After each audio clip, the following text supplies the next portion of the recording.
দেশের 4 বিভাগে ভারী বর্ষণ হতে পারে বলে আভাস দিয়েছে আবহাওয়া অধিদপ্তর। সেই সঙ্গে যেসব জায়গায় তাপপ্রবাহ বিরাজ করেছে তা অব্যাহত থাকতে পারে বলেও জানিয়েছে সংস্থাটি। সোমবার সকাল 9টা থেকে পরবর্তী 72 ঘন্টার পূর্বাভাসে এমন তথ্য জানানো হয়েছে। এতে বলা হয়েছে, আজ সোমবার ও আগামীকাল মঙ্গলবার রংপুর, ময়মনসিংহ, সিলেট ও চট্টগ্রাম বিভাগের অনেক জায়গায় এবং রাজশাহী, ঢাকা, বরিশাল বিভাগের 2-1 জায়গায় অস্থায়ীভাবে দমকা হাওয়া সহ হালকা থেকে মাঝারি ধরনের বৃষ্টি এবং বজ্র বৃষ্টি হতে পারে।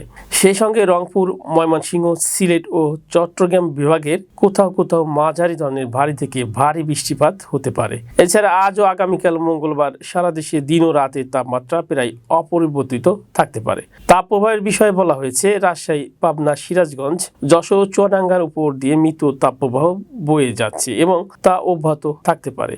এছাড়া আগামীকাল মঙ্গলবারও চলমান তাপপ্রবাহ অব্যাহত থাকতে পারে বলেও পূর্বাভাসে বলা হয়েছে।